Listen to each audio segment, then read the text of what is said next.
¿Qué tal? ¿Cómo les va? Bienvenidos a otra emisión de ABC TV Libros. Estamos hablando de un mundo alucinante. ¿Estuvo Paraguay al borde de una guerra con Brasil en la década del 60 del siglo XX, cuando en Paraguay ya estaba en vigencia el régimen de Stroessner? ¿Y por qué pudo haber sido esa guerra? Por la disputa de los Altos del Guairá, que luego desaparecieron con la construcción de Itaipú, los entretelones de un momento de mucha tensión entre Paraguay y Brasil, con un libro realmente que aporta mucho. De Juan Marcelo Cuenca, La última invasión, va a estar con nosotros su autor. Comenzamos con las páginas que me llaman la atención a mí. La novela Lo mucho que te amé, del argentino Eduardo Sacheri. La novela es del año pasado, 2019.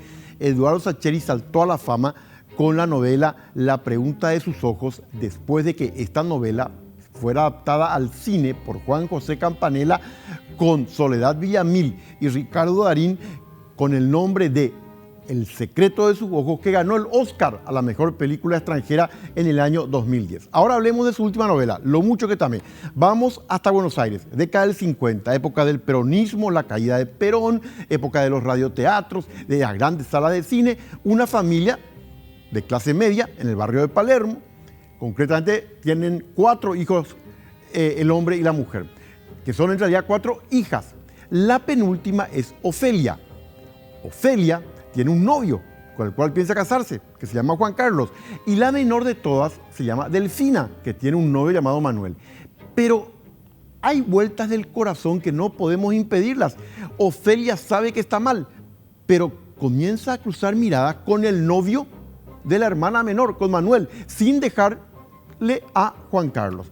Una relación que se vuelve clandestina, al principio miradas que van, miradas que vienen, pasa algo más. ¿Qué ocurre entonces con este drama psicológico sobre los dictados del corazón, más allá de lo que está bien o está mal? El final es más que sorprendente. Les recomiendo, para pasarla bien con un drama psicológico, Lo mucho que te amé, de Eduardo Sacheri.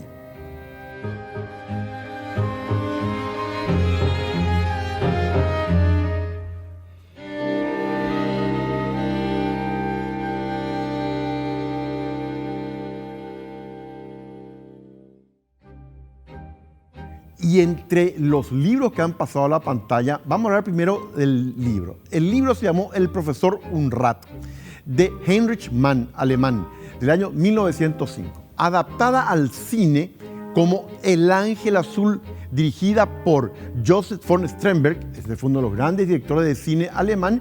Y en las librerías encontramos a personas viendo libros, comprando libros, y le preguntamos, ¿qué libros leen? ¿Qué libros recomiendan? Acá está. Del pasado realmente me gusta, por ejemplo, el de Augusto Roa Bastos, que es Hijo de Hombre, y siempre se me queda en la memoria. Y un párrafo de Hijo de Hombre dice: por las calles calcinadas de Areguá, y eso se me queda en la memoria y me transporto, ¿verdad? Y ahora veo todo el progreso que tuvimos, ¿verdad?, de aquellos tiempos. Entonces esa es una parte de Hijo de Hombre que siempre se quedó en la memoria. ¿Recomendarías este libro a las personas? Y si es así, ¿por qué? Y recomendaría, por supuesto que sí. ¿Por qué? Porque es una enseñanza de vida. ¿Por qué? Porque es un autor muy bueno, siempre trató de describir la manera cotidiana de vivir de aquellos tiempos, ¿verdad? Y hasta ahora tenemos enseñanzas de eso. Y ahora sí lo prometido, en instantes. Paraguay-Brasil, década del 60.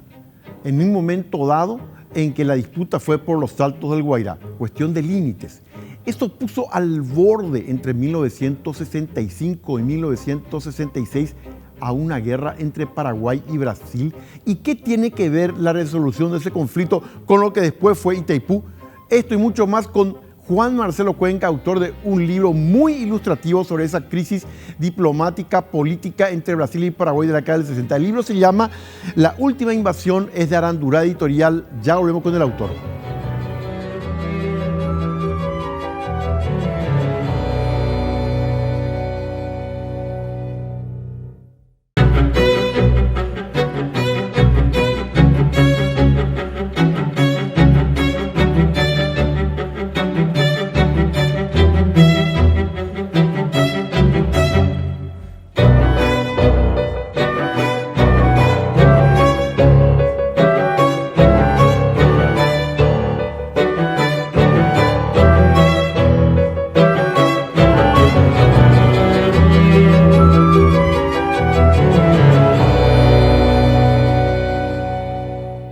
en un momento del Paraguay de Stroessner en la década del 60 al borde de una guerra con Brasil.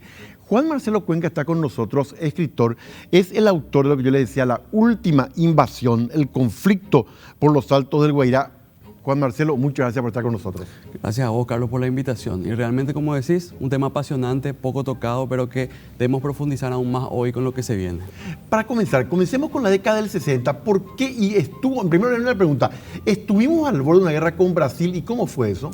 Estuvimos realmente al borde de un conflicto armado ya en vista a un conflicto diplomático que se inicia en el año 1962 realmente, que tiene su punto culminante con lo que fue la invasión en una franja de 20 kilómetros llamada Puerto Renato por los brasileños, la famosa invasión de Puerto Renato, que ocurre ya en 1965. Y en ese momento, digamos que los niveles de exasperación y del conflicto fueron mucho mayores que en todos estos 5 años de conflicto.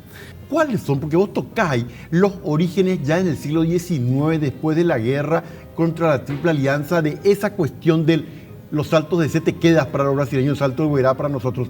Ahí tiene ya un origen en cuanto a diferentes límites. Así mismo es. Como sabemos, posteriormente a la guerra de la Triple Alianza, al Paraguay le fueron impuestos diversos tratados de límites. En esos tratados de límites, lo que fueron con el Brasil, el tratado de Loisaga-Cotegipe de 1872 es el que delimita finalmente esas fronteras con el Brasil.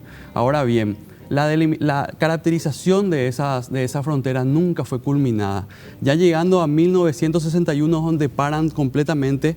¿Por qué? Porque al decir del comisario paraguayo, el coronel ingeniero Mesa Guerrero, el Brasil con sus comisarios entendió y se dio cuenta de que según lo que se estaba haciendo, lo que imponía el tratado de 1872, ya con la tecnología del momento, se veía que los Saltos del Guairá o el Salto del Guairá no entraba dentro de lo que sería la parte brasileña. Eso comprende Brasil ya en 1961 y suspende la demarcación. Se suspende la demarcación en el hito 341 y es ahí donde, bueno, empieza, digamos, a dilatarse lo que sería finalmente la demarcación. ¿Por qué? Porque ya había un interés brasileño de hacer un esfuerzo de explotación hidroeléctrica en las aguas del Paraná. Es decir, Brasil en aquel momento realmente tenía como objetivo estratégico ya una hidroeléctrica que iba a estar, vos me decías antes de comenzar el programa, a la altura de lo que ahora lo que era el Salto del Guairá. Así mismo es. La cuestión técnica nos dice, según los estudiosos por supuesto, de que la fuerza de las aguas se encontraba en un sector donde había, si no copropiedad, propiedad absoluta del Paraguay, según los derechos del Tratado de 1872. Es ahí entonces que el Brasil ve, digamos, de alguna forma u otra, complicada la situación en cuanto a poder ser el único, digamos, aprovechador de la energía hidroeléctrica que sería utilizada a esos efectos. Eso es lo que ocurre y el Paraguay se entera a través de una publicación en 1962 en el Jornal do Brasil y es donde empiezan el intercambio de cartas diplomáticas. Y hay un momento que, como vos relatás, uno se mete allí y es como una novela. Explícame lo que fue la invasión de Puerto Renato y cuando una delegación gubernamental paraguaya fue detenida ahí en la frontera en Brasil. Así mismo, justamente ese evento es el que a mí me llamó más la atención como para empezar a investigar, porque no es un hecho aislado en sí, ¿verdad? Finalmente hablamos, como dije al principio, de un conflicto de 5 años, sí, pero ese fue un momento culminante. ¿Por qué? Y el más grave, porque primeramente en marzo de 1965 es cuando el general Alfredo Stroessner, presidente del Paraguay en ese entonces, había ordenado que una comitiva vaya a hacer algunas acciones de soberanía en la zona. Entre otras cosas, se hizo una bandera, se cantó el himno nacional, estuvieron estudiantes de la zona también. Hablamos de una zona inhóspita, inhóspita completamente. Prácticamente el lado paraguayo y el lado brasileño un poquito más desarrollado, no obstante el lado paraguayo inhóspita. Y bueno, entonces el Brasil reacciona ante esa supuestamente agresión. ¿Por qué? Porque el Paraguay demostró un acto de soberanía y es que por ese motivo entonces se produce lo que es la invasión de una franja de 20 kilómetros que no estaba delimitada finalmente todavía. Era, digamos, una zona todavía en litigio y es ahí donde el Brasil ingresa con sus tropas en lo que sería la invasión de Puerto Renato. Y el Paraguay responde diplomáticamente. Ante esa invasión es que en octubre ya de 1865 es que el presidente Stroessner envía una comitiva oficial, entre ellos el el doctor Conrado Papalardo y algunos militares, el comisario de marcador también, el coronel Emilio Mesa Guerrero, que son apresados por 4 horas por efectivos militares brasileños. Insólito eso. La tensión se evolucionó fuertemente. La cuestión es la siguiente, que vos en el libro relatás. En 1964 es un militar Castelo Branco el que derroca a un gobierno civil en Brasil. Pese a que los dos eran regímenes militares, hubo tensiones entre el régimen de Castelo Branco y el régimen de Stroessner. ¿Eso cómo se explicó? Yo creo que, bueno, como decís, es importante también señalar cómo ocurre eso, ¿verdad? El cambio de gobierno. Cuando estaba anteriormente João Goulart, antes de que ingrese por un golpe de Estado, de golpe militar, Castelo Branco, João Goulart mostró una apertura total para hacer un aprovechamiento hidroeléctrico mixto entre Paraguay y Brasil. Sin embargo, con el miedo de tener obviamente una reacción misma de Itamaraty, así como de los militares. Los militares de Itamaraty, digamos, tenían una posición mucho más radical, obviamente en defensa de los intereses geopolíticos brasileños. Cuando sube Castelo Branco, se endurece completamente esa política de relaciones exteriores con el Paraguay y se producen esos roces. Lo que propició un poco también no llegar a un conflicto bélico, según mi entender también, es el hecho de que el presidente Stroessner tenía muchos camaradas brasileños, entendiendo de que él estuvo en la Escuela de Estado Mayor del Brasil, entonces tenía contactos con sus pares brasileños. Igualmente el canciller Sapena Pastor fue en su momento, muy buenas relaciones con los diplomáticos brasileños y por supuesto de esta forma se pudo zanjar eso y no estábamos preparados para una guerra, obviamente. Claro. Así que yo creo que la mejor decisión fue zanjarla diplomáticamente.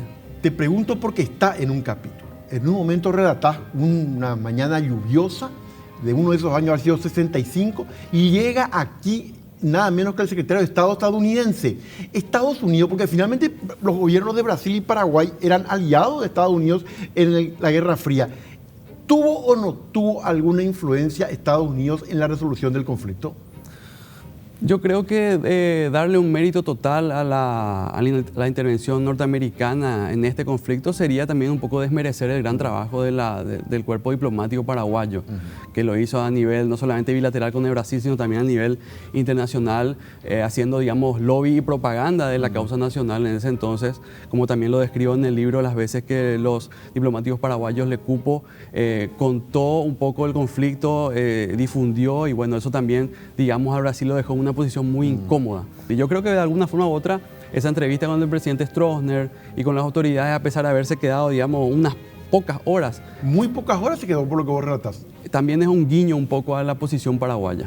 Ahora viene la cuestión siguiente. En un momento dado, a ver si nos contás esa historia, Stroessner lleva nada menos que a parte importante de su gobierno y se instala un día en Salto de Vera. Contanos eso cómo fue. Sí, justamente esa reacción que se da después de que justamente la información de primera mano que manejaba el gobierno, de que cada vez iba avanzando más, digamos, los intereses brasileños para ocupar completamente la zona y la no respuesta diplomática, porque las evasivas entre cartas y cartas era muy fuerte, ¿verdad? Ahora bien, esa acción que hace el presidente Stroessner de llevar a su cúpula a pernoctar y esperar y estar ahí, digamos, es un poco también un acto de presión y un acto de demostración de interés a nivel de Estado, ¿verdad? Y, por supuesto, de demostrar desde el presidente de la República para abajo la importancia de no ceder esa zona.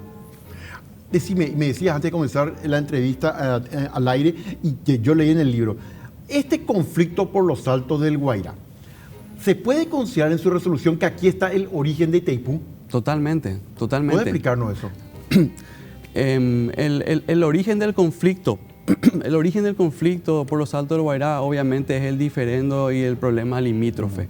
Ahora bien, ese problema limítrofe, la importancia se la da a Brasil y busca una manera de resolverla presionando y retardando también la resolución cuando ve que sus intereses están complicados.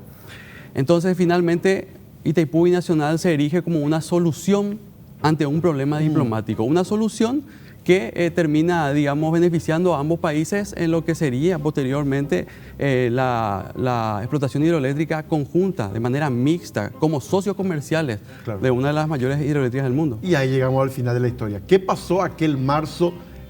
Corregime si me estoy equivocando en la memoria. Marzo de 1966, cuando se firma el Tratado de Foz de Iguazú. El acta de Foz de Iguazú, que se firma en Acta, junio. pero no tratado, acta, Sí, acta. el acta de Foz de Iguazú, acta de Iguazú firmado en Foz de Iguazú en junio de 1966, se sientan las bases de lo que va a ser posteriormente Itaipú. Si bien es cierto, ya Joao Goulart e incluso Yanio Cuadros, pero Joao Goulart más bien, después de una reunión que tuvo con el presidente Stroessner en su estancia Tres Marías, ya sentó las bases de lo que sería y ya dio una conformidad. No se pudo firmar ningún papel oficial ante la presión de Itamaraty y las Fuerzas Armadas brasileñas. Posteriormente, las Fuerzas Armadas brasileñas son las que derrocan, por supuesto, a Joao Goulart. Pero como respuesta a tu pregunta, con el acta de Iguazú se sientan las bases de lo que sería Itaipú y se cierra ya el conflicto diplomático por esa franja. Interesantísimo libro, un aporte. Es la última invasión del conflicto por los Altos del Guairá de Juan Marcelo Cuenca Torres. Juan Marcelo, ¿este libro ya está en venta? Este libro está en venta ya desde hace 2 años, fue lanzado en el año 2017, ya está en su segunda edición. Estoy viendo, queriendo hacer algunos aportes más también para la tercera edición y bueno, está para disposición de todos los que quieran leerlo y entender un poco más, ¿verdad? Porque Itaipú no nace de manera espontánea. Claro, acá está el origen de Itaipú. ¿Otro libro en proyecto tenés? Estaba también estudiando un poco, investigando sobre lo que fueron los tiempistas, una élite intelectual muy interesante que tuvo una gran influencia en la política paraguaya y que no se tiene muy en cuenta también ese aporte que dio. Estoy estudiando y estoy investigando al respecto de ello y bueno, siempre hay muchos proyectos, siempre falta tiempo también. Vas a estar con nosotros otra vez. Gracias y felicidades por el libro, Juan Marcelo. Gracias a vos, Carlos, por la invitación. Juan Marcelo Cuenca, la última invasión para entender el momento crítico tremendo en la década del 60 entre Brasil y Paraguay, que después, por los Altos del Guairá, dio origen, como explicaba Juan Marcelo, a lo que hoy conocemos como Itaipú Nacional. Ya volvemos.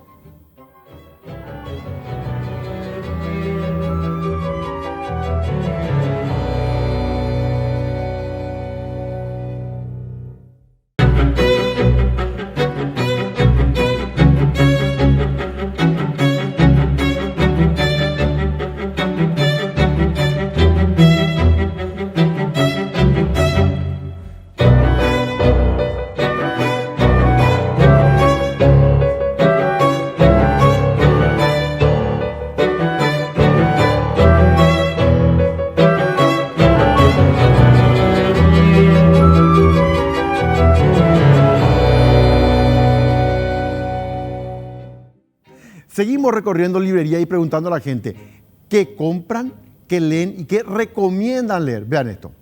Mi mejor libro es Padre Rico, Padre Pobre. Es de Robert Kiyosaki, es más bien enseñanza sobre lo que es la economía, etc. Así es. ¿Te gustó ese libro? ¿Te gustaría recomendar también a las personas por esta enseñanza que mencionabas? Claro, porque es para cualquiera, es una lectura súper abierta, es muy fácil de comprender, está en parte fabulada, ¿verdad? Porque él cuenta la parte de su padre biológico y su padre que él adquirió. Así es. En la historia de la filosofía política, la República de Platón del año 380 a.C. es clave. Haciendo una breve introducción, Sócrates, Platón y Aristóteles están considerados como algo así los padres de la filosofía occidental. ¿Qué debe buscar sobre todo un Estado? La justicia. ¿Qué es la justicia? Estar sometida a un orden. ¿Y cuál era el orden que imaginaba Platón? Por supuesto, muy lejos de lo que es la democracia actual. Él se imaginaba 3 clases. Estaba la clase de gobernante por excelencia, que sería conformada por los filósofos o amigos de la filosofía. Casualmente Platón era filósofo, los ponía arriba, bien arriba. En el medio, los que defendían a la República, los guerreros. Y por debajo, los trabajadores manuales. Ese era el orden, era un orden vertical, donde sobre todo para Platón lo fundamental es que no existía ningún atisbo de participación democrática como sí podía existir en las ciudades griegas de aquel entonces, y también algo muy importante en Platón en particular es que para él la justicia es que cada cual haga aquello para lo que debe hacer. Entonces imaginaba prácticamente un modelo estático bien vertical. Eso sí, fíjense, filósofo, y pese a ser filósofo, él decía, bueno, pero los que están gobernando, los filósofos, ellos sí tienen el derecho a mentir. La República de Platón, uno de los libros claves de la filosofía política, donde él se hace una pregunta que después sería eterna a nivel de ciencias políticas y filosofía política. Finalmente, ¿qué es la justicia y cuál es el papel de los diferentes sectores de la población en un Estado? La República de Platón, les recomiendo, sigue siendo una lectura para entender nuestra historia del pensamiento político. Y ahora vamos al Museo de las Reliquias Planetarias. Visitamos el Centro Astronómico Bicentenario, en donde las constelaciones, las piedras que cayeron de arriba forman parte de su acervo. Es que siempre nos hemos preguntado, recién hablábamos de la República de Platón, desde los orígenes de la filosofía, ¿qué hay en el espacio exterior? ¿De dónde vienen los meteoritos? ¿Qué hay más allá del universo? ¿Qué tenemos en este universo? Vayan a ver a este museo, que es interesantísimo, de las riquezas planetarias, para entender un poco la obsesión del ser humano por lo que está más allá de nuestro planeta.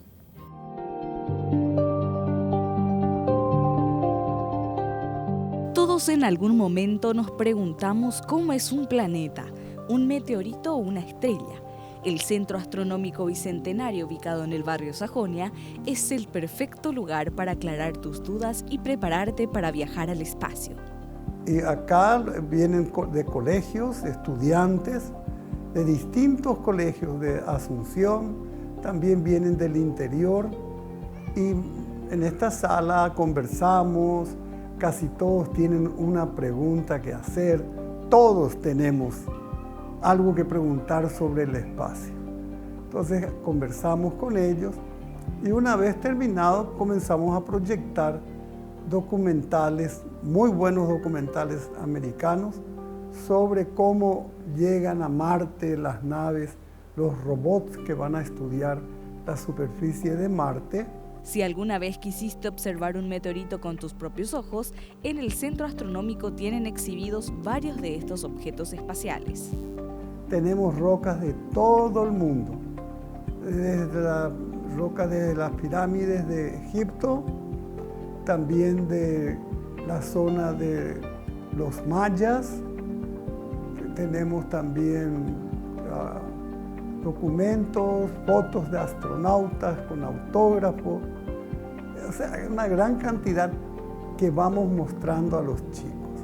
Tenemos una colección de fósiles, una colección de rocas, una colección de árboles petrificados y meteoritos.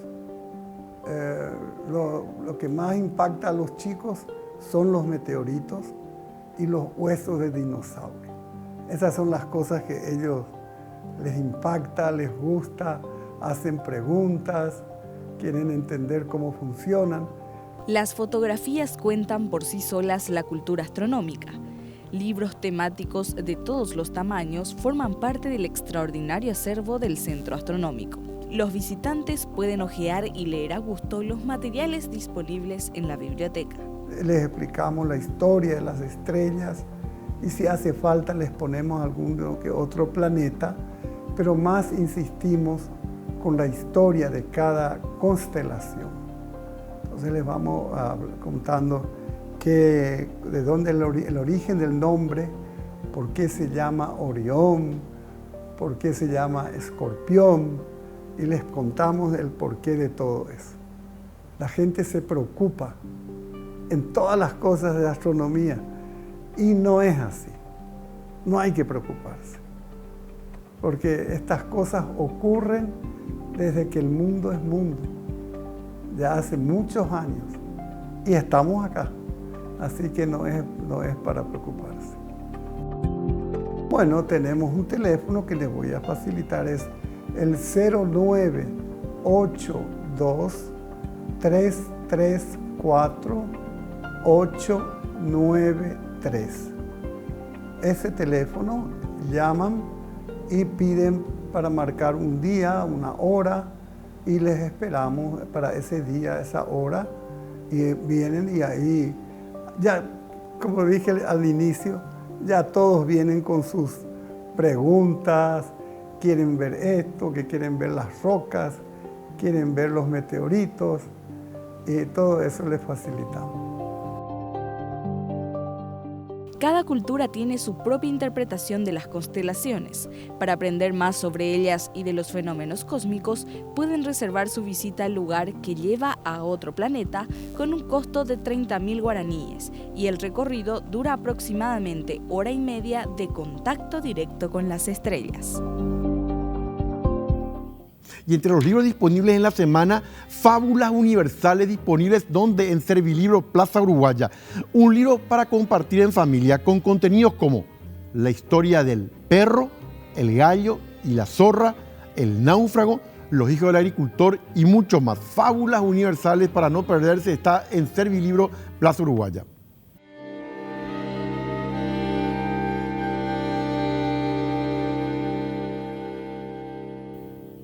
Y en literato, y en el Paseo de Juan 23, 17, 13, fíjese en este libro, El color de la luz. Blanca Luz Miranda es una empresaria de éxito. Su objetivo es amasar una gran fortuna para comprar arte.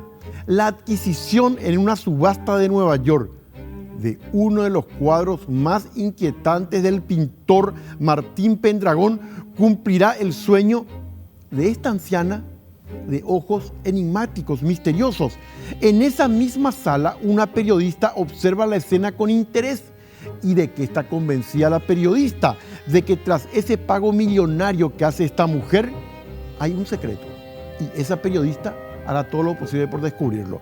El color de la luz, de Marta Quintín, disponible en Literato.